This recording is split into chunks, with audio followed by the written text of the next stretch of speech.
Hello and welcome to TheGunBlog.ca. My name is Nicholas Johnson and my special guest today is Allan Harding, four-time Canadian national pistol champion. Hello, Allan. Welcome. Hello, thank you. Really good to have you here and to learn about you, about your shooting, and about what it takes to be a top-level pistol shooter. Yeah, I, no, thank you for having me. yeah, I It's just good to want see you. good to see you too. Yeah, it's been a while. We haven't seen each other since COVID. We've met a few times, usually at the Pan Am Shooting Center in just Yeah, near Barrie, just north of Toronto, in Barrie, Ontario. And that's where I got to meet Allan a few times, as well as other members of the pistol shooting team, Canadian National Pistol Shooting Team. I'm just going to circle through here to some slides here that we have, and to show some of the gear you use. Oh, there's Allan. So there's Allan, first of all, shooting his air pistol. yes. That's what it looks like to see Allan shooting. This Uh, was the Netherlands in that was the last international competition I was at actually in 20 February 2020, just before things shut down. just before COVID went wild in March. Okay. Yeah, And there's the gun. That's the gun you were shooting in. That's your 22 caliber pistol, that's right. Yeah, Pardini. And next we have that's the pistol you were shooting. That's the air pistol, that's the one there. Yeah. Steyr Evo E10E. Okay. And I have another photo of you that I took. This was at the Pan Am Center, and it says there 11 July 2018. There's other members of the Shooting Federation of Canada and medalists of yeah. You And can tell that sorry, you can tell I won the gold. Look at Mark. He's yeah, with the silver there. Mark Hines on the on the left. I love Mark, by the way. He's him and I we've been shooting together for forever. I remember I think in it was 94 or 95, we were juniors and I beat him then, and so it was kind of funny just like every now and then we go back and forth, and so it's like when I could just see by his face there, I had never noticed that before. It's just the look of thrill. it's so that 94, 95. So you've been. This is obviously not a new thing for you. This is 20, 27 ish years. Oh man, when you Have I put it got the that way. math? Have I got the math right there? It seems like it's pretty close. Yeah. Yeah, I think I started in 90, Okay. 1990. I mean, I was, yeah, basically a kid and shot for a couple of years before competing sort of at the national level. I think 92. Yeah, 92 was my first nationals in Edmonton. That was actually at the old Commonwealth Games range that was there, which is no longer there. And then, what was it? Yeah, after that, I was at nationals. Yeah, 92, 93, 94 was in Quebec. And trying to think, that was yeah, Trois Rivières, Quebec, which um, yeah, and then 95 is when I stopped shooting for just to figure out work and everything. And I remember it's like, oh, I'll just take a little bit of time off to figure things out, right? It's like I was working a summer job basically to go to nationals, and that's not sustainable as a career. So, but yeah, and then I ended up not getting back into shooting until it was 2007, I think. So 12 years went by. So even though it's a long time, it's like to me, it's sort of like it's really been since like well, since 2007 again is when I kind of got back into it. I want to talk about all that stuff from the gear to that 7 year. I'm not gonna absence or when you left shooting, how you got back into it, mindset, what it's like being on the team, traveling with guns, all sorts of interesting topics, and I'm really excited to have you here. And I got to say that I'm going to lead off here that meeting you and the other members of the team, back in I think it was the summer of 2018, that really Yeah, was a life changer for me because the it was so different from a lot of the shooting context. First of all, it was a shooting event, but the meeting you and the others was just so joyful, like such an upbeat, such an incredible positive mindset, smiles, positivity, high energy. And that was so different from a lot of other shooting events where people are just not like that. And I right. wondered if that was this special. Was it? Some of the questions I have is that like special to that group of people, or the shooting team, or high level athletes in general. And to this day, almost 4 or 5 years later, I still think about that time. Yeah, I don't know what it is. I think that maybe it's because we're like our sort of shooting discipline that we're doing is the one that's got the Olympic pathway, right? I mean, we get to go and represent Canada at, one of the biggest sporting, well, pretty much the biggest sporting event in the world. And it's uh I'm not sure. I don't know what it is. It's a fun thing, and we're not doing this professionally. We're not sponsored really, and so it's maybe there's a difference there too. It's like this is purely, it's just we're doing this out of enjoyment of, I definitely enjoy going and representing Canada and doing that, and it's, I don't know, it's fun for me to go and do that, and love it. I And mean, when you obviously travel, there's a competitive side to it too, but and you've traveled around the world, so you can say like when you go to these other events and you meet these other world class, the people on the firing line next to you. Is there that same high energy, positivity, smiles, people who look happy? oh yeah, yeah, definitely. Okay. I think that I mean, so many of my shooting friends that aren't within Canada here. That's You see them all the time at various World Cups, various championships, and a lot of us are friends, and it's we all recognize and see each other and give little nods and things like that. And sometimes there's massive language barriers, but it's I think there's still an appreciation and respect, just given, either the performance or just the fact that, hey, here we are, we're at this competition, we had to do something just to get here, and so there's an appreciation there. And certainly when you see someone else shoot and compete and you see the result, and it's just, I remember when I first started going internationally, I was just like, whoa, it's like everyone's at this whole other level, right? It's like I thought we were good, but no, these people are like close to perfection. And it's, yeah, really blew me away when I first my first World Cup. It was, yeah, pretty crazy. So I want to get into that in a few minutes because again, the thing that really struck me and I'm so glad I got to see this live. Like it wasn't on TV, and that's good too. But I got to see this live and be on the firing line and be there right afterwards. But even someone who messed up a shot or messed up a string. When I say messed up, by the way, I mean still far better than normal Yeah, mortals yeah, could shoot, but messed up relative to what they're capable of. They're still yeah. happy.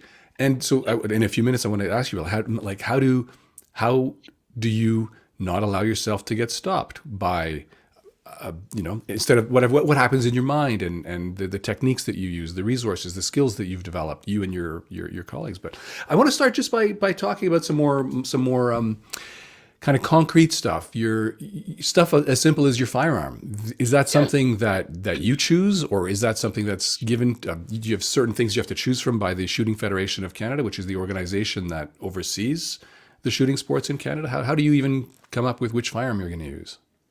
There's you so at a lot of the international competitions, a lot of the vendors are there. You're able to you can try them out, see how they fit in your hand, everything like that. And a lot of times, as you're talking to other people, um, you get an idea of what everyone's using. A lot of times, whoever has the gold or just recently won gold at, say, the Olympics, that's generally going to be the like the pistol that a lot of people end up buying over the next while. So that's where some of the sponsorship comes in at that level with the gold medal winners. For myself, in Canada here, we get to choose ourselves. We own the equipment ourselves.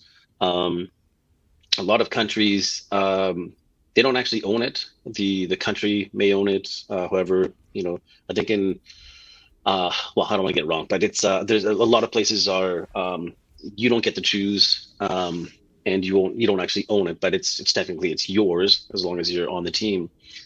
So there's, yeah, different places have different arrangements, I guess. But in Canada, we get to buy them, figure out which ones we want, and we can own them and have them, at our place Sure. for now. I'm just going to provide some context here. So we are in Canada. We are talking about Canadian shooting, and in Canada, shooting is extremely strictly regulated and restricted. You need a special government license to buy, sell, or own any type of firearm, and so it's in a way it's very restrictive, but it's also very popular because there's millions of people who have these firearm licenses and take their family and friends shooting. So it's a bit of a mix of that. And how about traveling? Traveling adds an extra layer. So besides the ownership, and there's all sorts of strict rules on how you transport these things and take them to the match, and keep where you keep them at home. You have to keep them in a safe, and all sorts of things like that. How about traveling? What's it like traveling with firearms? Uh, it can be interesting. technically, I guess, to put it sort of I mean, when I'm traveling and going outside of Canada, I'm technically exporting a firearm and importing it into another country in a way, right? And that's what a lot of the paperwork kind of reflects that. Um, where there's some challenges is when you have a layover, when you have some country that you're kind of just transient through. It's like that can be a bit of a challenge. So usually when I'm booking, um, and just actually just to go back to Canada, departing Canada, no problem with firearms. I mean, you got to just get the proper authorization and everything to actually travel to the airport, do all that, and when you're at the airport, you go through and tell the as you're checking in, it's got to be, you've got to report that and let them know. And there's paperwork that you fill in, and security, customs, they go through it all. But Um, just to, you make it sound like it's a piece of cake, but actually, don't you have to ask for permission from from your province's chief firearms officer to take your firearms to the airport? yeah, sorry. So Yeah, yeah. yeah, So there's some I've got to. you do this so often that for you it's a piece of cake, but actually there's significant hurdles to that you And I should overcome. actually Yeah. make myself a quick note here because I do have to call to do this in a pretty soon here. Um, yeah, so you call the RCMP and get authorization. So they'll get some paperwork together so you can actually travel, because the way that it works right now, I can go to and from shooting ranges. Um, and don't have to call the RCMP every time I go and do that. But to actually the change now, if I go to, even before airports were included, I could just take it right to the airport. But now it's like I actually need to get authorization there, and so even just going from BC to a different province, I still have to go through that same process. If I'm flying, or actually even just driving, just leaving BC to go to, say, Alberta, I'd have to do the same thing. Um, so yeah, that's the first step, and then you get to the airport, go through the process I just described. Of course, everything gets checked in underneath, and so And you have um, to tell the ticket agent, I have some firearms to declare. They're in this suitcase. Do you have to yeah, show them and show that they're yeah. unloaded or anything like that? Yeah. Okay. Oh yeah, yeah, definitely. They'll check all of that stuff. They'll log it in a book and everything, and then that gets reported to the destination side as well, so that they know and they're aware. And then usually, depending on, let's say I'm flying direct to say Germany, out of, say, Toronto or something, it's they'll know on that side that I'm coming in for a competition. A lot of that stuff has been handled in advance. So with the International Shooting Sport Federation, the ISSF, the SFC, the Shooting Federation of Canada, would have put all of our serial numbers, described everything that we're taking as a team, and let them know. And then the ISSF on their end would arrange with security and everything to let them know these are the serial numbers and firearms that are coming in with this team. So as our Canadian, like as we arrive, then they sort of check us off on the list there, and we may all come in at different times too, because we're at different parts of the country. Our events may start at different times. Um, and that's an easy way when it's just direct. But let's say in July when I go to South Korea, if I have a layover in Japan, which I've had, I may be at the airport, quite a while there. I've missed flights because sometimes um, it just takes a while just to go through everything, because they'll be like, why are you bringing this in here? Like, you can't bring a firearm into Japan. And so going through that, they technically confiscate them and meet you back at your next gate or wherever, and then they'll give them back to you. But it, like, I don't mind the process. They know, I'm like, okay, I'm not doing anything wrong here. Just this is their process, and so we go through this with security there, and then they'll meet me at the gate, and we're usually all smiles and everything, and they're happy that I'm going to a competition and all that. So it's as long as all the paperwork is there and everything is in order, it just takes time sometimes for various people to go through it and be like, okay, well, what is actually happening here? And I've found a lot of times, because it's probably not like it's a rare occurrence, they'll use it as a training exercise too. I remember traveling to Thailand once and had a layover in Hong Kong, and um, we ended up having, I think it was probably 15 like the HKPD, like the local police there, all came by, and it's like, okay, it was me and Lee Wakovich. We're the two, we're just like, and all in our Canada team kit and everything. We're all just trying to get to Thailand to compete, And of course, now it looks like, we're being escorted with 15, but they just use it as a training exercise, right? And once we went through everything and explained it all, we missed our flight, but we were just on the next one. And now anytime I see, a lot of people want short layovers, but I'm like, no, no, no, give me the 5, 6 hour one, because I just know it's like potentially going to be I'll miss it anyways. And so many, so when I hear that, I'm thinking, holy smokes, that would be enough of an incentive for me to not want to travel internationally. I've never traveled internationally or on a plane with my firearms. I've crossed the Yeah. border from Canada to the U.S. and back, but never internationally. Do you know anyone in Canada or elsewhere who's been stopped, who's just left the sport because the hassle with the airlines, with the customs, with the Uh, paperwork? I don't think that would be Okay, sort of a main reason.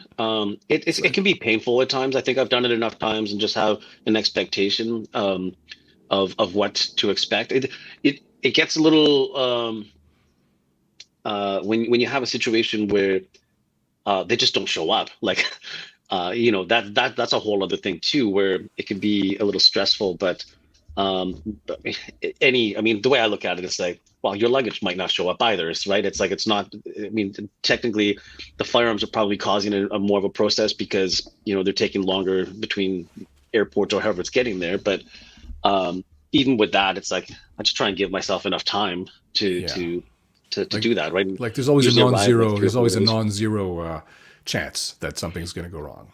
Yeah, yeah, exactly. So I think, and I've seen so many different things happen that I'm like, oh yeah, of course, here we go with this, and that's fine. And I try not to let it bother me too much, because if I get stressed or have a lot of anxiety around that, or worry too much about it, then it's gonna stay with me until I'm Yeah, competing or whatever. And there's no point, right? Like stay positive, man. Yeah, you got to keep it. exactly.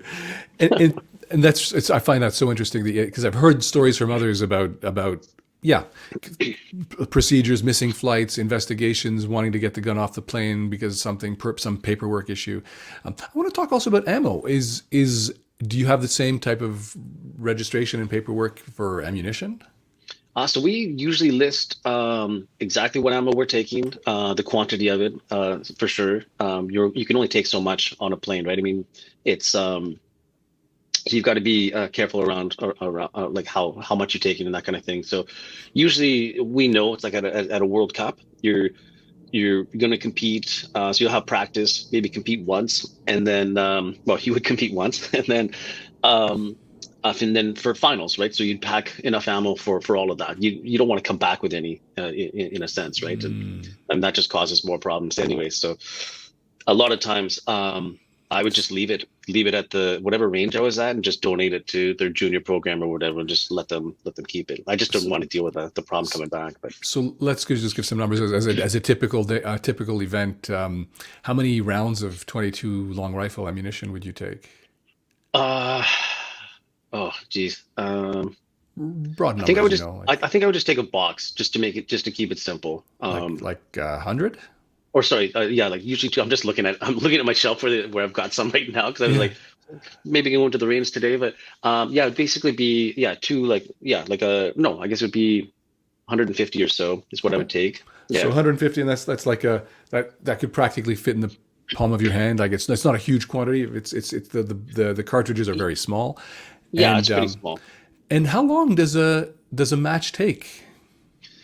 So the 10-meter pistol event, it's you've got some prep time, some sighter time, and when the match starts, you got around 50 seconds per shot, and you take 60 shots. So you've got just over an hour to shoot this match, and it seems like a long time, but really it's like 60 shots. And when you're just trying to do this at a very um, sort of precise, methodical sort of just you try and keep that pace around 50 seconds or so. And I used to I remember as a junior, I would take there was a lot more time. They've cut the time down by a lot. Before, I think you had close to 2 hours or something to shoot, and they slowly did, or it was, I think, an hour and 45 minutes. And I mean, a lot of that was because you're on paper targets and different reasons. But um, since switching to electronic targets, they've really shaved a lot of the time off. And now it's like, well, you don't need that much time. And because they accounted for even just like the target carriers going back and forth, and you just don't have that anymore. Well, some places you do. Um, But yeah, around 50 seconds of a shot. That's gives you ample time to kind of do that. That's around my pace, anyways. So just to show you how we operate in two different universes, I'm thinking, holy smokes, he's just traveled on a plane for 20 hours to get there, 20 hours to get back for a 1 hour or 1 hour, two maybe 2 hour event when you count the practice thing. Like that's an incredible commitment. I think 40 hours of travel, Yeah. a week of travel, because I guess also if you have a job, you're taking 2 or 3 days off on each side, and for an hour event at the destination, that's an incredible commitment. Well, if you think of the 25-meter event, which is like technically it's labeled as the rapid fire event, you've got 5 shots in 8 seconds, 5 shots in 6 seconds, 5 shots in 4 seconds. You kind of repeat that, but now it's like you're in total that amount of time that you're actually competing is pretty small, right? It happens so quick. Right. So that's yeah, Can you say that again? So 25-meter event, yeah. 5 shots in.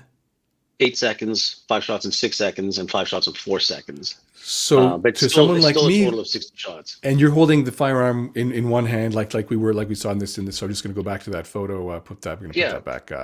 That photo of Allan.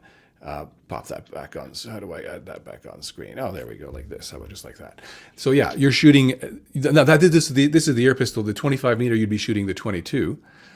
But Yeah. that's And incredibly fast. And how big is the bullseye on that 25-meter target? uh The, oh, the, that's the a good 10 ring. question. The 10 ring. Is that Um is that the one that's the size of a dime, or is it the size of no, that's the 10-meter target. And okay. I'd have to get back to you on that one because Okay. I actually, well, because my range, I'm not set up for 25 meters, so I actually have my targets that I shoot at to train for this event are reduced targets. So I'm like, I'm not even sure what it is because mine are actually, they're much smaller, but I set them up at 10 meters, but it's the equivalent of what it would be like at 25 meters. So I'm shooting on, because my range is only like my local range is only so long. So I set up 5 targets. And that's the thing too, there are 5 all beside each other. And you start with your arm down and then have to come up and then over. And usually you pretend there's like a 6 target there just for follow through. But yeah, I actually don't Incredible. know what the actual size is. But it's like a teacup, right? It's is it like a coffee mug or something? It's fairly Yeah, small. And just to yeah, get the idea of across here, like 25 meters, shooting one-handed at 25 meters, 5 shots in 4 seconds. That's something that a lot of people would find challenging, right? That's why there's only how many people on the line per string. There's very few people uh, in the world who do this. yeah, and it depends on the range. Usually, like in Canada here, we're not set up for many to do many at once, right? So I think we can have maybe up to 8 shooting at the same time, like in the qualification part. It's not a lot, right? And even internationally, it's because you end up taking up quite a few of the bays that would normally be set up for just regular, say the free pistol, like the 50-meter pistol event or something like that. You're taking up a lot of that space because now you need the 5 targets and you're even just because they're electronics, you now have 5 screens in front of you too, right? So they got to move all the electronics around. So it's you see, okay, that's how I did on each one of those targets. Yeah, So it's a little bit different. and I'm just going to encourage if you ever get the chance, especially if you're close to Barrie, if you're in Barrie, Ontario, that's one place. I think the Alberta, gosh, what's it called? The where Linda Keiko shoots the Calgary. Is it the Calgary Rifle and Pistol Club. Rifle and Pistol Yeah, Club? Yeah. If you get yeah, it anyway, if you get a chance to see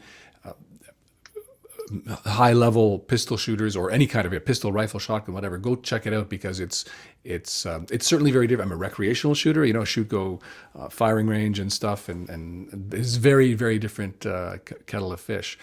The and also the gear, like just for the handgun, the gear is like a small carry-on bag between the case, like a Pelican case type thing, a hard yeah, shell case with lots of foam and your handguns and a backup gun and your earmuffs and your sometimes gloves, your eye those funky glasses to shield to cover your yeah, non-shooting eye. yeah. Like there's a lot of gear involved.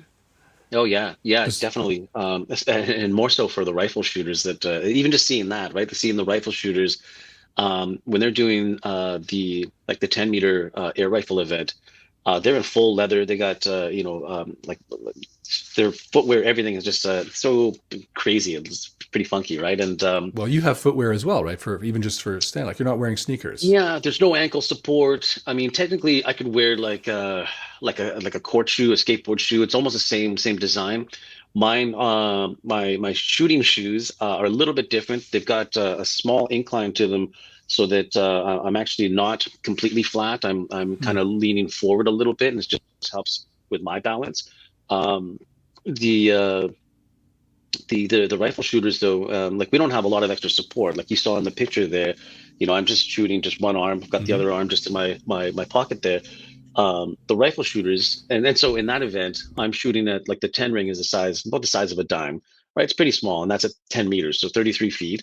And the air rifle event is shot at the same distance. They have full leather to kind of Hmm. keep themselves all super Yeah. stiff, and their 10 ring is half a millimeter in diameter, so Oh, it's is a that pencil so? dot. Is Yeah, that it's so? Okay. a pencil dot that they're shooting at. I didn't know that. Okay. Yeah, so when you see Olympic air rifle shooting, and you're like, I wonder how big those targets are. They're hitting they're basically trying to shoot a pencil dot on the wall at 33 feet, which you can't Okay. even see, right? Like, Right. Okay. Yeah. Well, I'd like to try that. I wonder if I could even see the target. It's that's really really interesting. It's well, you don't need. This is what a lot of people always like. When I was shooting the 50-meter event, a lot of people would ask, like, how do you even see the target? I'm like, I don't. I'm shooting a blurry target. Like, I don't have to see a clear target or anything. It's like I'm all just only worried about how clear I see the sights on the right. gun, right? And so if I can see the sights clear and have them aligned, my arm movement can be the size of that 10 ring and I'll still hit it, right? Like Right. technically.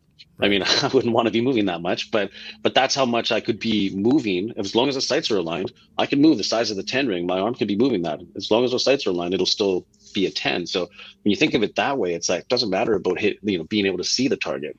Right. Just got to see the sights.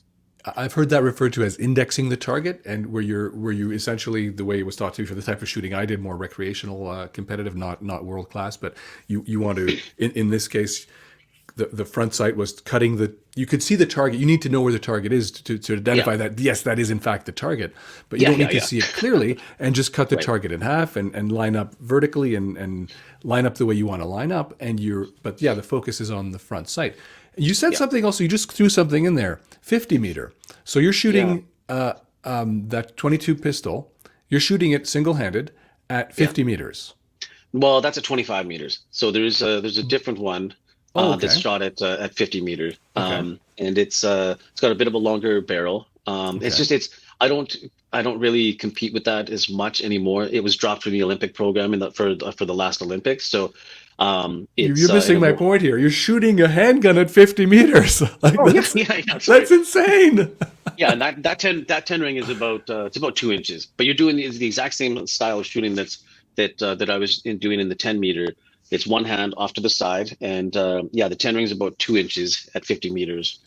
Okay, so that's like the bottom of this cup that I'm drinking from here. But Yeah, that's so guys who think yeah I'm pretty good at 10, I can get my 10 shots in this at least two hands at 7 yards. This is a different ball game. This is what is let's say combat accurate, effective for personal protection. This is a very very different, or for maybe even for hunting. I've never been hunting, so I don't know. But you have I think often your effective zone is bigger than a pencil dot yeah, or 2 inches. It's so this is a whole different ball game. And I'm thinking of me with the kind of shots I do, let's say at 10 or 15 or 25 meters single handed with my Glock. I'm thinking like I got big groups, it's so I find it very interesting the way you talk about it. Like it's just this thing I do.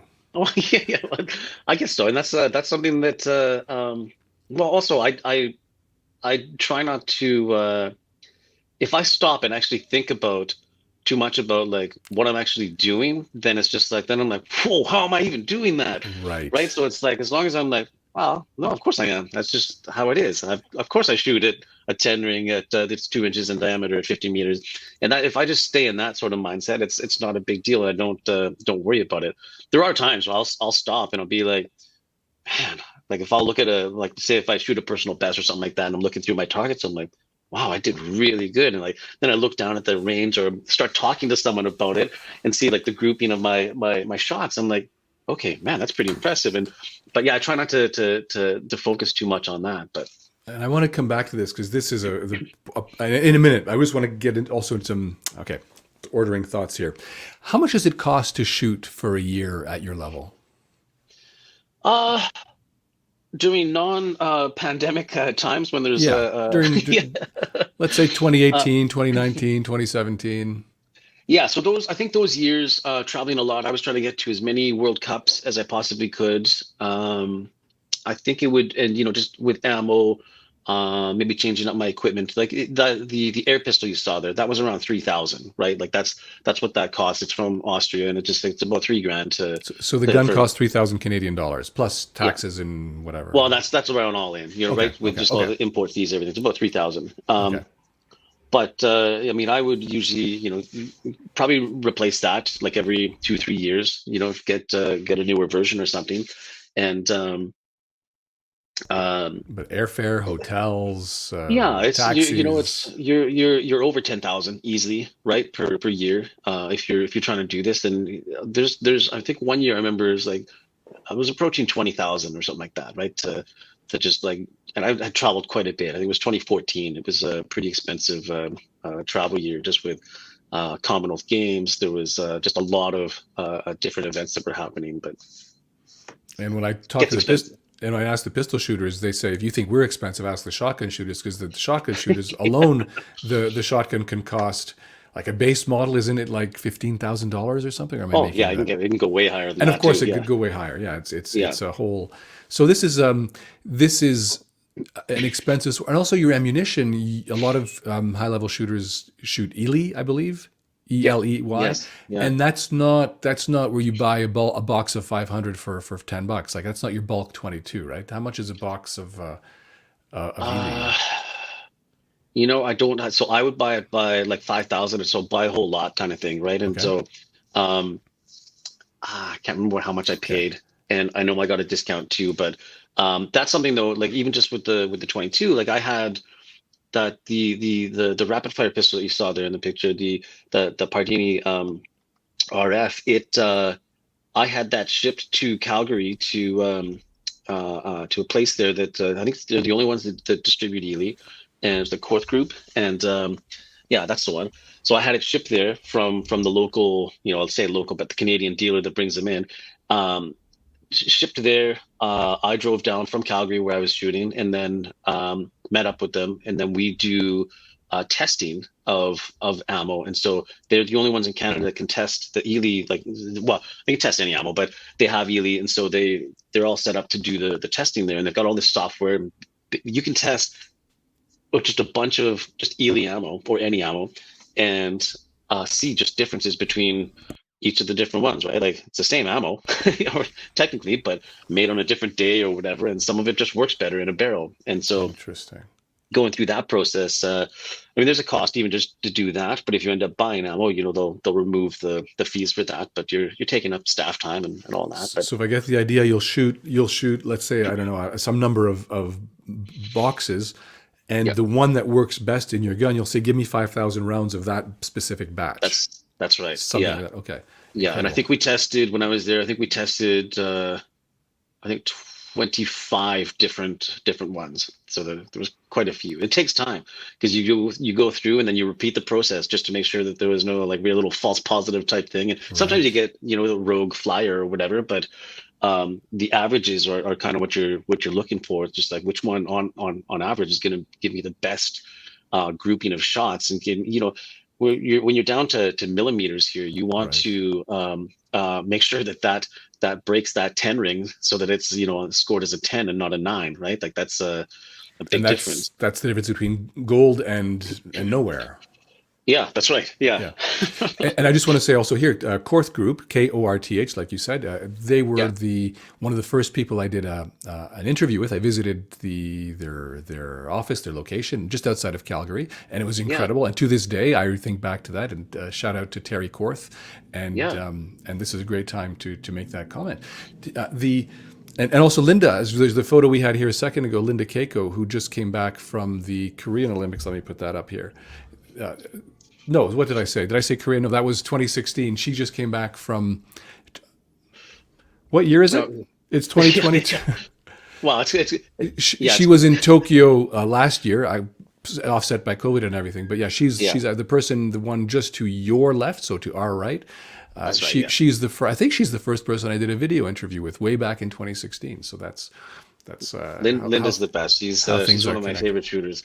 Absolutely, And she's absolutely incredible. The whole team, everybody I met there was absolutely incredible. My regret is that I didn't get to spend more time with the pistol shooters, with you and your friends, but also the shotgunners and the rifle shooters. Like, it's just an incredible, again, yeah, just the positivity and the mindset. Let's talk about that for a sec.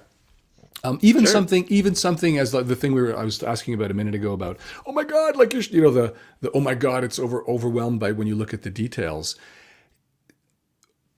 Someone told me in the context of tennis that if you're playing with someone and you want to get them to mess up their game, ask them how they did that, because then they get out of the zone. You're taking them out of the zone and you're getting them to be analytical, Yeah, and that's how they exit the game. So I don't want to screw up your game, Alan. no, that's fine. I No, want to help you make you it. can't. You can't. Okay, Yeah. so we can, in this context, it's okay to ask specific analytical Oh, of and course. okay, Yeah, okay. yeah. So I've taken so many shots. I've done this so much that it's like and written down my whole like shot routine process and kind of going through it, and it's pages long, right? And so it's like I know exactly what I need to do, and can kind of identify those mistakes before they happen. Well, usually, so it's like do you have, is there a thing you say in your mind or a thing you visualize when you're about to pull the trigger? so there's a lot that goes on. Like I know pretty much the number of breaths and how much air I will have. It's I'll take like even when you see me raising my arm up like that, like my arm up there, I inhale as I'm bringing my arm up, and usually go past the target depending on how much air I feel I need. If I'm like, oh, I still need some more air, I'm not didn't get enough or whatever, I will hold it up there, still breathing in, right, and then exhale a little bit as I'm coming down and get settled into the shot. But in advance, I mean, all of that stuff I try and keep consistent every single shot. And yes, there is a sort of a thought process and different things that I'm going through in my head, and a lot of it is it's kind of hard to explain. There's more uh, like visual thoughts than anything else, and they change from time to time. Um, like I'll give you an example. When I'm shooting, before I actually start to shoot, I'm not thinking about say my feet being flat on the floor. There's this visual sort of thought of I'm just like a tree, right? And so I've just got my feet are just tree like roots going into the ground, and I'm just locked in place and I can't move. But I know that I'm a tree because, and I'm still going to sway a little bit in the wind, and that's just my own motion. But I'm still like I'm locked into the ground, kind of thing, right? And so that's kind of how I approach it. It's not like, the specific telling, like I'm not talking to myself really. It's just like it's more like a very visual sort of fluid thing that I just kind of lock into these this imagery that's in my head, and then I go about my shots, and then the breathing matches up with that, and there's just different things. So yeah, it's kind of interesting. Would words like meditative or hypnotic, would that be a way to describe it?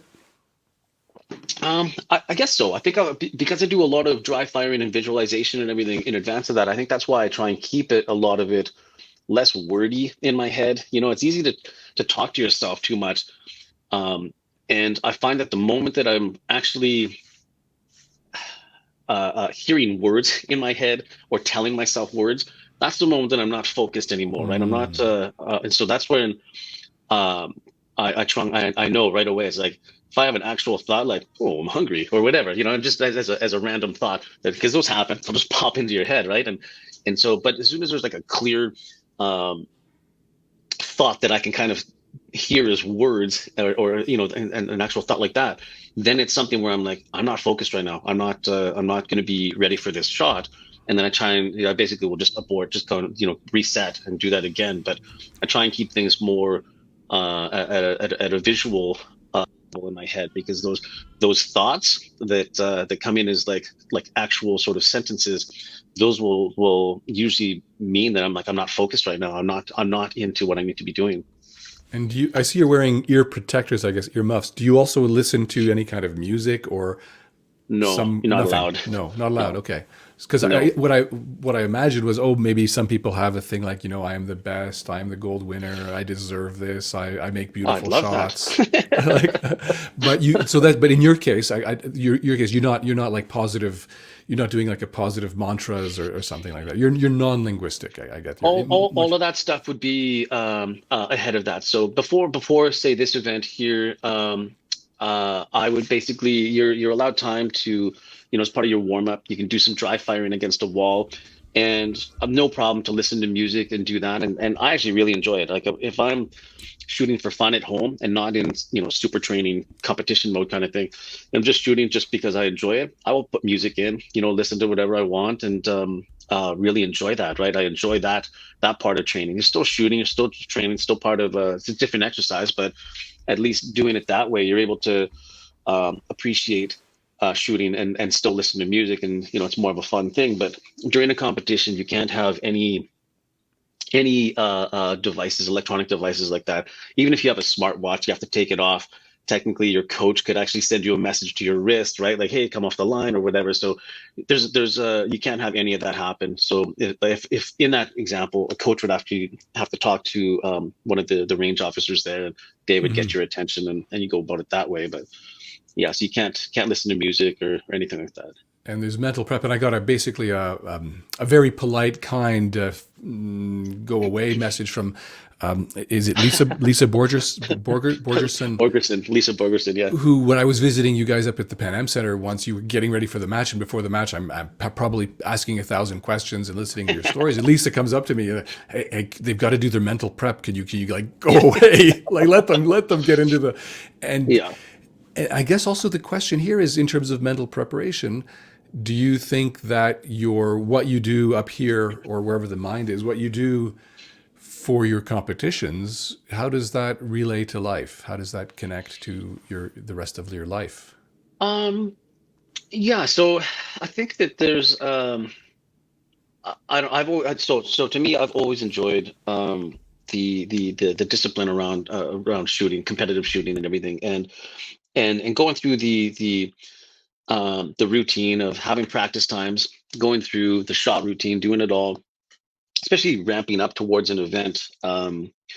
There's a lot of sort of I guess life changes you kind of make to have it align with how you want your performance to be at that event. I'll give you an example. Like right now, this is double espresso coffee, which I've just finished. But leading up to uh, a competition, it actually doesn't even bother me that much. But to like I've shot with like Rockstar like energy drinks right on the line there just to see how is this going to affect me, and it doesn't. But I also well, actually, there's actually a weird little curve where I find that for a small little window, you're even better than ever. It's like you're just like the harmonics, I guess, of just the whatever frequency you're on, and any jitter is just zero. It's like you're just so still. But that's something that I wouldn't try and do. That's something I wouldn't try and do. Did you go on mute here? Or sorry. Oh, sorry. Yeah, Um, I said this is not an ad for Rockstar Energy drinks. yeah, yeah. Makes me shoot better. Yeah, yeah, no, yeah. But I did run those tests because I'm just like I really want to exhaust everything as in my performance here to figure out what works, what doesn't work, Right. and Yeah. wanted to see is like how does caffeine affect me. But it's something where going through that process though, I was like, oh, there's a time and a certain level where it's like, oh, I'm actually even better. But that's not anything that I would ever do for a competition. There's other things that could lead to just make you anxious or whatever, which could be amplified by the caffeine or whatever. So it's not anything that I would ever do at a competition. So having gone through that though in my training time and just prep just as a test, I know it's like that's how it does affect me. But leading up to it, caffeine, I wean off of that, off of any sort. Like I enjoy my sodas and every once, it's just or beer, and it's but you cut all that stuff out too, alcohol, caffeine, anything like that. And even just a lot of like sugars and those kinds of things, right? And just try and eat a lot differently. It's actually should be the way I probably live most of the year, but but that is something where as you were asking there, like that's something that translates over. It's like if I'm getting ready for a competition, I want to do my best, because I'm putting in my investment into shooting. I feel like a lot of that stuff I'm pulling out of it is coming back into just how I'm living my life for a while, right? So it's yeah, there's a lot there, and the mental part of it too. It's just I find that just the discipline around that, and um, it can lead to well, I'll give you an example. So the way that I go for shooting, like I I spend a lot of time finding errors. What am I doing? What mistake am I making? Because technically that air pistol, it's pretty much perfect, right? Like if I put it in a vise, it's almost going to go through the same hole all day long.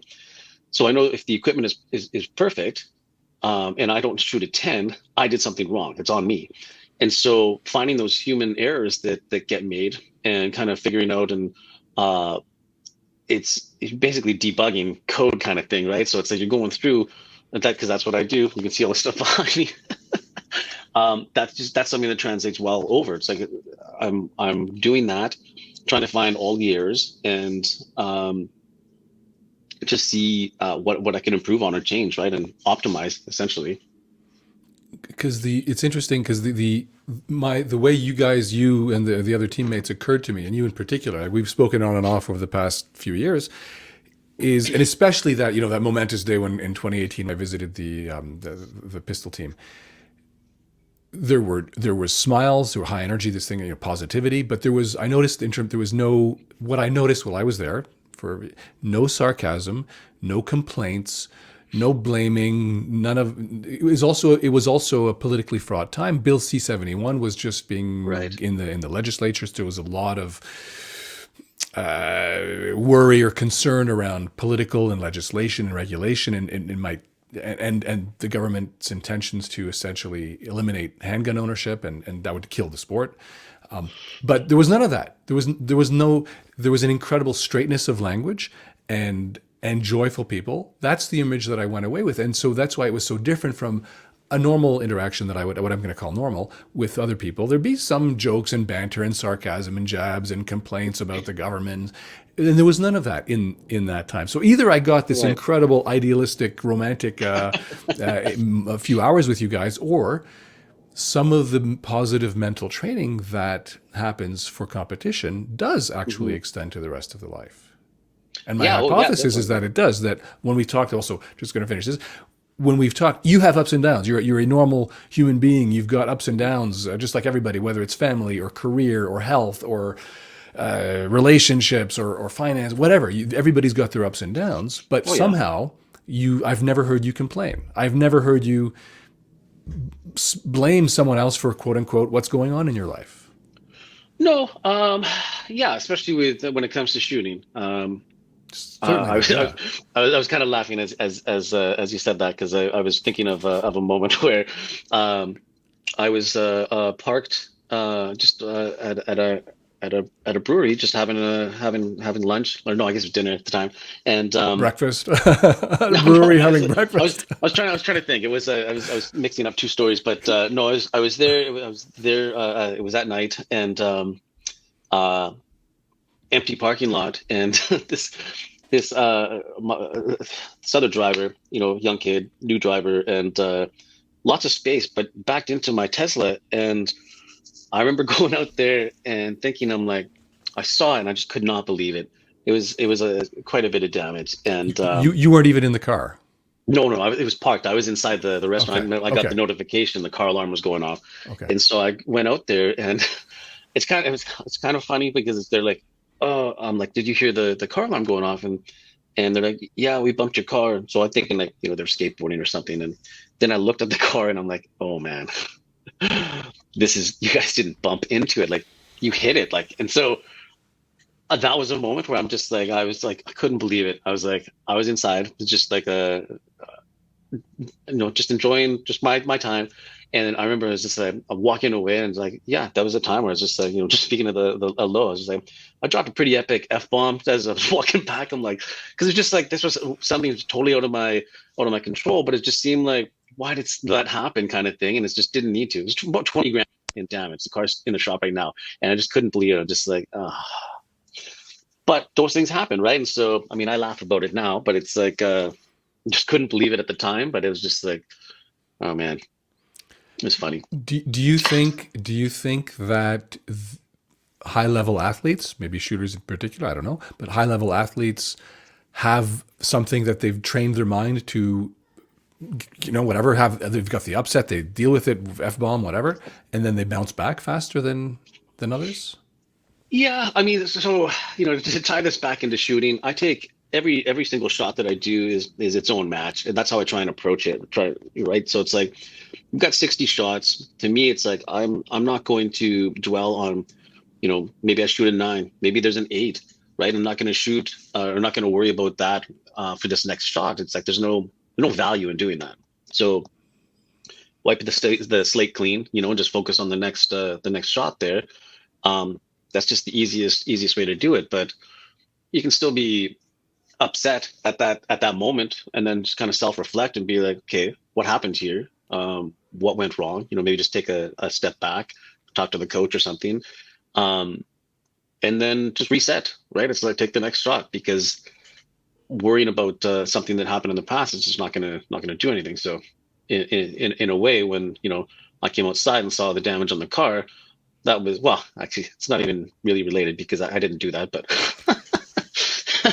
but still, it was something where I'm just like, I was upset for a moment there, and then I was just like, okay, insurance will fix this, and it'll get repaired, and it's just a car, it's not a big deal. But It's incredible. When I asked you about this some years ago, you mentioned the book "How Champions Think" by Bob Rotella. I know that Lisa Borgerson and others also, in terms of shooting, especially Lenny Basham with Winning in Lenny Mind Basham, and yeah. his mental management system. What other resources do you use to? I'm going to call it mental management. If I don't even know if that's the term that you use, but what resources do you use to create that positive mindset, the forward-looking, the mental management? I think I'm a the glass is half full kind of thing person. So I'm always you know trying to remain pretty optimistic, and a lot of it just, I think, because I've done this for so many years, and go through the visualization, the meditation, and actually taking shots, and just making taking any corrective action when I'm shooting, figuring what went wrong, what can I improve on. um I think I've just done that enough times where I just know it's like dwelling on something, or worrying about something, or being negative about something.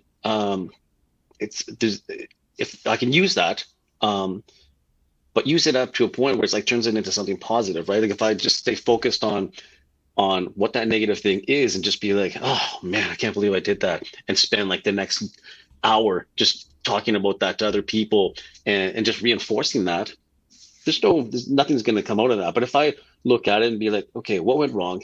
How do I fix this? Now I'm changing it into something positive and constructive. There's a lot of value that can be created out of that for myself, right? So that's the way that I kind of look at things. Like, And would you say you were like that even as a kid? Like, is that something you got at I don't know if you were born with it, or educated by parents or school, but did that predate probably, shooting? um, I don't know. Okay. Maybe a little bit. I know that my parents definitely instilled a good work ethic, and having that, I think, is really important, right? Like just knowing that it's like, hey, you do something, and if you're doing it well and being productive and constructive, value gets created. And so I think there's something there from growing up and everything that came out of that. But yeah, I think just over time, just something that I just really realized. I'm like, what am I getting out of being angry or mad for longer than I need to be, right? I mean, those feelings and emotions are going to come up, and how you kind of react and manage that is another thing too. And there's times yeah, I'm like, sometimes I will catch myself dwelling on something for too long, and then realize I'm like, okay, I gotta snap out of this, and you know, And that's what I think that's is something. fascinating, that we all again have these ups and downs in our lives, and moments of frustration and anger and sadness, whatever it is. And we all know, I shouldn't let this run my life. But some people, I reckon, some people who shall not be named, can be messed up for months or years over some tragic event. Yeah. and other people aren't. And I just find that process of getting unstuck, getting into something more positive, I think that's incredible. And I guess we're, again, for personally witnessing that with you and the shooters was for me transformative. Do you guys ever? Does the team ever complain about politics and paperwork and regulation and why are they doing this? And like, Oh does yeah. that come up? Okay.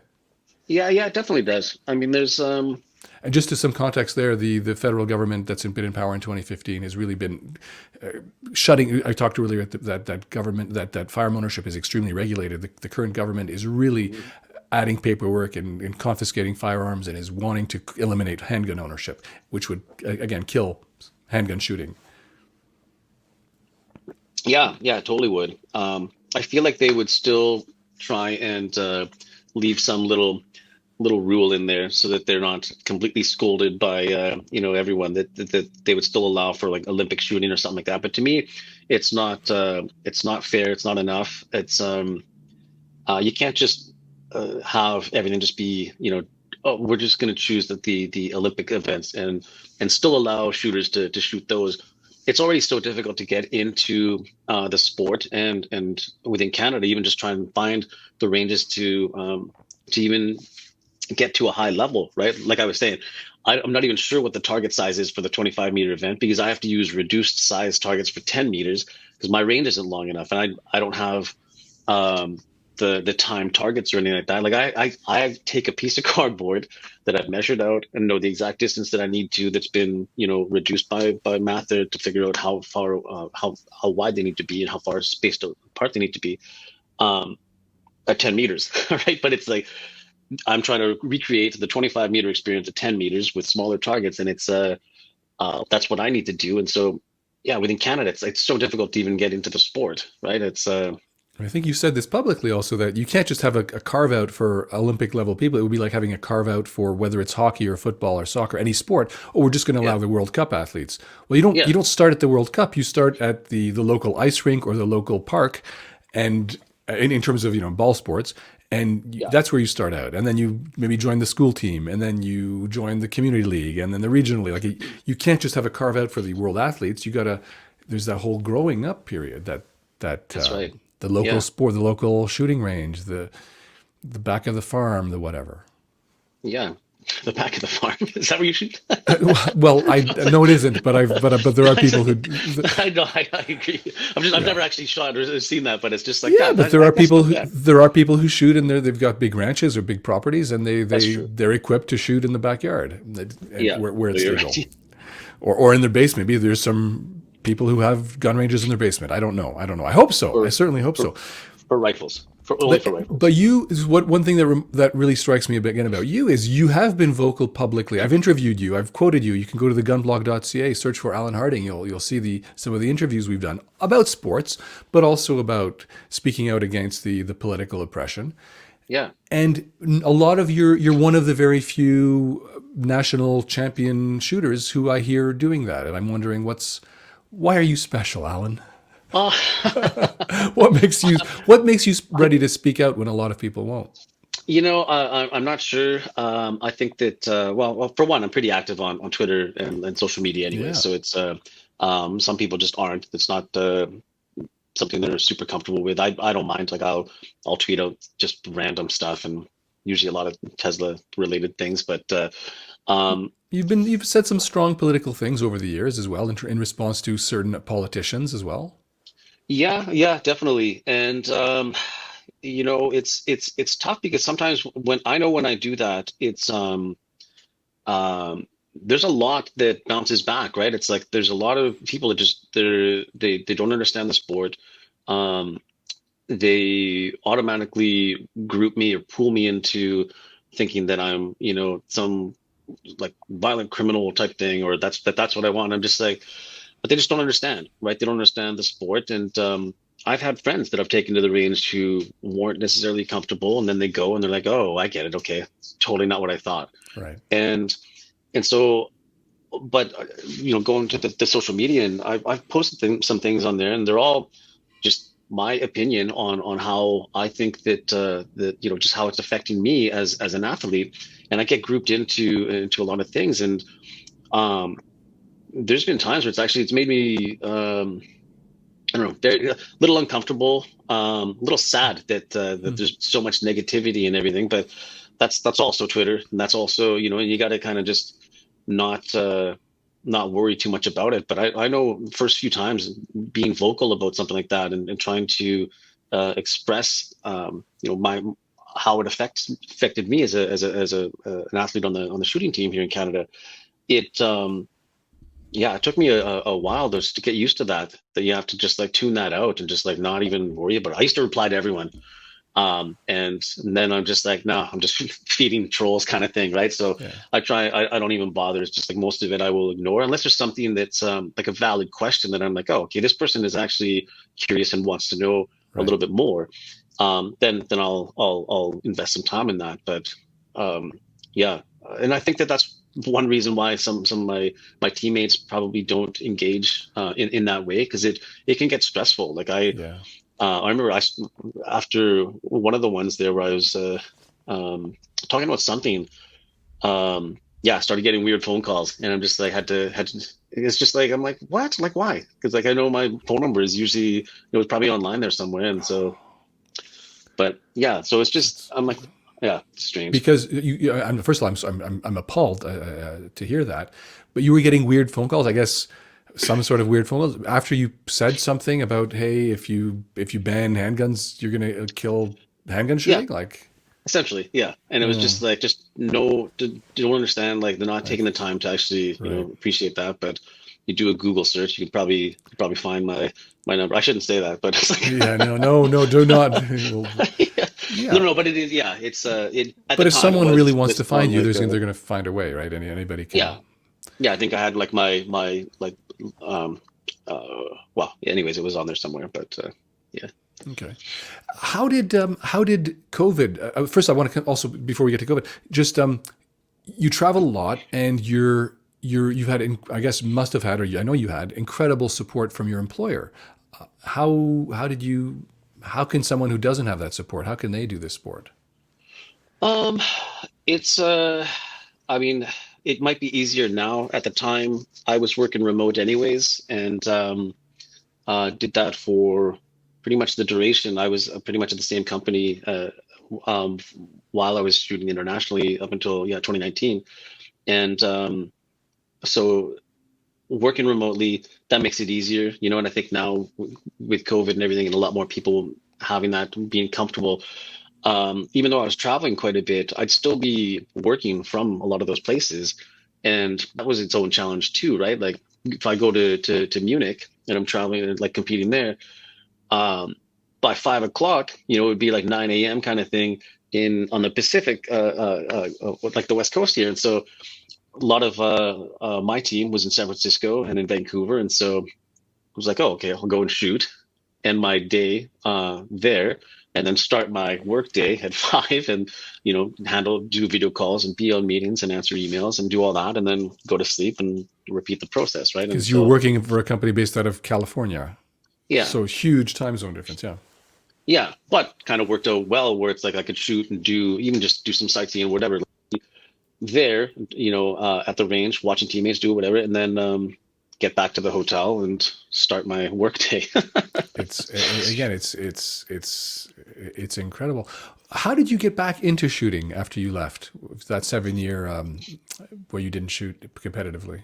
Well, it was always something that I wanted um, to get back into, and I think it was 2000, 2001. So about 6 years later, I was finally in the city. I was like working at a video game company, and things were starting to go well, right? And so I was like, okay, making some money. I've got a job, I can pay some bills, and I was like, this will be the year. And I think it was 2002.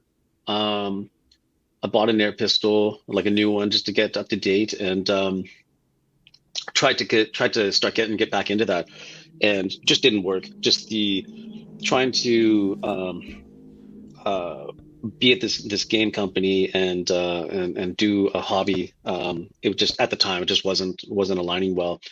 Um, and so I think it was, yeah, it was a lot more years. I kept pushing it off. Like, okay, this is the year that I'll try and get back into it, and I'll go to the range and practice. And yeah, it wasn't until 2007 that went and did that, and took a long time. When did you get serious? Like, I'm going to do this at the world class. Um, I think it was around. So 2007, I got back into it as a hobby. And I was at a point where it's just like I really needed to have, like, shooting's always been an anchor in my life, just something that I can always just kind of go to the range and just disconnect and just be, just enjoy that. And it's always been something that, yeah, like I said, it was an anchor. 2007, rough time. Like, that was a low point in my life, basically, kind of going broke and starting a new job, just doing, it's just wasn't a good time. A lot of stuff was being taken away just in terms of, pets dying, whatever. It's a difficult time. And, yeah, I started to get back into shooting because I'm just like, I need something in my life that's can kind of be an anchor that I just, like, can go and do as a hobby, enjoy, and not, just enjoy that. Right. And so I started practicing. I remember one of the Paul Alexander, one of the guys that was running the Richmond Rod and Gun Club out near Vancouver there. And I remember the first day that I walked back in, and he recognized me just right away, and just a smile on his face, and I'm just like, this is nice, And so he was open there 3 days a week, and I'd be there. And some days it was just him and I, right? But he'd be just help me along, and so and we talk about life and whatever, and uh, we yeah, I think just going through that, I was just doing it as a hobby at first. And then I think it was around 2010 or so, I started to just, like, realize, I'm like, I think I'm better than before, And so started to get a lot more serious about it, and was competing locally and, going to nationals and things. But I think it was 2010, 2011 or so, started, going to nationals. I like, oh, okay, I'm doing pretty well here. And then 2012 was on the team, and then went to my first. I went to two World Cups. It was my first time going to Europe. I went to the Milan World Cup and the Munich World Cup back to back. So basically went to one, and then traveled back to the other, and that was just such a um, big time for me, where it's just like, whoa, I just came to Europe. I just represented Canada. I'm at this thing, and I didn't appreciate that at the time as much as I do now, reflecting back. It's like what that actually meant, and what that kind of kicked off for me, just in terms of not only just travel, but what that meant to represent Canada. And I really appreciate and kind of get locked into that a little bit, And so, yeah, I think since then a lot has, like, matured a lot more, kind of grown up, and just appreciated what that actually means, and what that responsibility means to go and shoot. And have the Canadian flag on you, right? It's an incredible honor and responsibility. And also, I think I don't know if you still are, but are you still mentoring youth at your gun club? I'm trying to get that going again. So I guess we, COVID stopped everything. yeah, and of course each province has its own sort of rules and everything. So it has opened up. Sadly, the person that I was partnered with, John Glencross, he passed away last summer, and it was just out of the blue. It was just like, it was just kind of tragic. But he was kind of the person that I was running that with, and I could count on him when I was traveling and everything. So now I've got some more volunteers that are stepping up, and it'll be good. So I am trying to get that going. We just got our archery program going again, so that's kind of starting there. And then yeah, I'm trying to figure out how to juggle running the youth program here locally at the Sunshine Coast Rod and Gun Club, and my own sort of training and everything to get back into this sort of big year, I guess, in terms of, like, we've got just a lot of stuff happening this year, right? I've got high performance team trials in June, to sort of requalify for the 2023 team. Got World Cup in South Korea in July. Then there's later in the year, there's the World Championships, which will be in Cairo in October. And so that happens every 4 years, and it's been um, yeah, and that's kind of that event has bounced around a little bit in terms of where it's going to be based off of just pandemic stuff, but Mhm. it'll be in Cairo, it sounds like, and yeah, so it's a big year, and then just getting ready just for Paris 2024, right? So a lot of stuff happening, but I am trying to get that going again. And what do you do professionally these days? Mm. Because I'm getting the impression here of a guy who, he's a world class athlete, mentors youth at his local gun range, has friends and family and relationships, and he probably works and has professional projects. Like you got a lot going on. What's the work side of I things? do. Yeah, and people sometimes think that I don't work and don't do much, and then I question. I was like, well, do I? Like, what do I Well, do? you have Oh, this such a relaxed air about you that you're like life is effortless, and you're a playboy, well, I mean, settling down international a bit. playboy. Yeah, Yeah, yeah, no, I've got an amazing partner now, and she's the best. Um, very happy for you. yeah, settling down a little bit. But it's something where I got let go from a tech company in February 2019, and ironically, it was because I was a remote worker.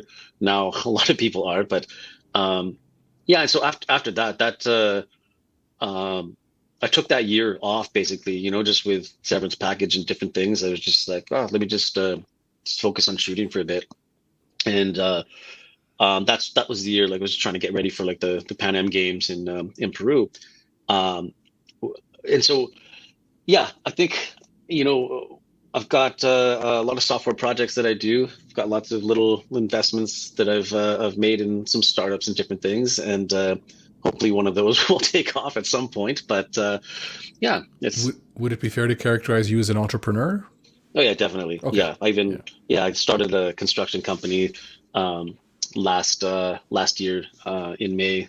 So I work with a couple other guys that they do that. I kind of manage it, and yeah, we've been framing up and doing foundations for some homes here on the coast, which is pretty awesome. Yeah, big departure from doing software, but at the same time, a lot of similarities just in terms of process and how you manage those things.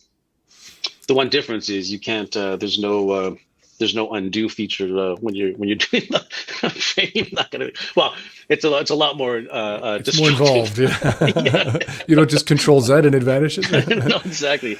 Yeah, and there's no copy paste. And when you look forward, what's when I kind of want to end on something positive. And when you look forward, where do you see yourself, or where would you like to go, whether it's in your shooting or in your life? Yeah. I think that there's obviously Paris 2024 is a big uh, sort of goal and target for me in the next little while here. What's Paris Um, and what happens in Paris in 2024? the Olympics, sorry, Oh, the okay. Olympics, and yeah, are Paris 2024. And so that I mean, getting to the Olympics has always been kind of a dream and goal. And the the journey to get there can be pretty challenging, right? I mean, the last two Olympics, I think we've only sent Linda Keiko, and she's the only one that was able to qualify. Um, and that's a it's a challenge just getting to the Olympics because you have to win a quota spot for Canada to even go, and then within the country, then that quota spot goes for that event, and then there's our own trials and everything that happen for that. So there's quite a process just to get there. So it's not necessarily the shooter who won the quota spot who was sent. They win it for the team, and someone else from the team could go. That's right. Yeah. Yeah. Now they did change the format for 2024 where um, if you're high enough in the Olympic or sorry, like the world rankings with the ISSF, the International Shooting Sport Federation, if you're high enough on there, you'll get awarded a quota spot for you as an individual, which is kind of a nice change. So that if you're the best, doesn't matter if you've won it for Canada or not, you get to go. So that's a small change that they've done to allow for that, which is kind of exciting. But you do have to score a lot of points, and you have to be going to the World Cups and getting those ranking points there. That's right. Well, I wish you every success, Alan. And yeah, I'm just going to say that I wish you every kind of success Thank in you. shooting and in life. And I'm really, really thankful that you took the time to speak to me today. No, I really appreciate it, and thank you. No, it's great to see you. I mean, yeah, last time I saw you, we were at the range in Toronto there. That's right. Yeah. Yeah, Well, great good seeing times. you, and yeah, we'd be in touch. Awesome. Thank you. Bye. Talk to you Bye soon. bye. Bye. My guest today is Allan Harding. Fuck. Did you keep all of this? So how? Sorry. Okay. I hope you keep all of these things as a blooper reel for the end.